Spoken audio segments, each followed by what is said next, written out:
கோடம்பாக்கத்துல இருந்து பனையூருக்கு வந்து நேரடி இணைப்பு சாலை போட்ட மாதிரி எல்லாருமே டெய்லி நீலாங்கரைக்கு படையெடுத்துக்கிட்டு இருக்காங்க. திடீர்னு விஜய் பாசம் எல்லாருக்குமே வந்துருச்சு. ஆனா தேர்தலுக்கு முன்பு விஜய் பத்தி பேசுவதற்கே இந்த சினிமாக்காரர்கள் அஞ்சு நடுங்கினாங்க. அந்த அளவுக்கு சந்தர்ப்பவாதிகள் தான் இவங்க எல்லாம். இதை விஜய் புரிஞ்சுக்கணும். ஆனா அவர் மக்கள பிரச்சனைகளை வந்து இரண்டாம் தரமாக்கிட்டு இவர்களை சந்திக்கிறதுல ரொம்ப முன்னுரிமை கொடுக்கிறாரு. அதுவே ஒரு தவறானது. நீங்கள் இருந்த துறைதான். ஆனா இவர்கள் எல்லாம் எப்படிப்பட்டவர்கள் நீங்க முதல்ல தெரிஞ்சுக்கணுங்க.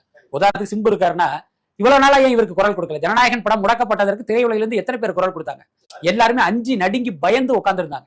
இத்தனைக்கும் உங்கள் துறையை சார்ந்த ஒரு சூப்பர் ஸ்டார் விஜய் அவருடைய படத்தை இத்தனைக்கும் எந்த காரணமும் இல்லாமல் ஒரு அரசியல் காரணங்களுக்காக ஒரு 350 கோடியில எடுக்கப்பட்ட ஒரு படத்தை முடக்கி போடும் போது திரையுலகமே திரண்டு நின்று இருக்க வேணாமா?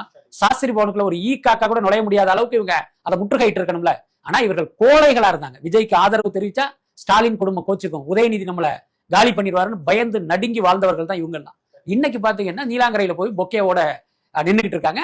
அந்த மாதிரி தான் இந்த மகேந்திரன் எல்லாம் இன்னைக்கு விஜய்க்கு ஆதரவாக பேசுறது. ஆனா என்னன்னா விஜய் அரசியலுக்கு வந்த பிறகுதான் பல பேருக்கு அரசியலே தெரிய ஆரம்பிச்சிருக்கு. அது ஒரு நல்ல சைன் தான். அதுல மாற்றம் இல்லை. ஏன்னா நேற்று வரைக்கும் சினிமாவை தவிர எங்கேயும் திரும்பி பார்க்காதவன் இன்னைக்கு அரசியல் பத்தி எல்லாம் பேசுறான்.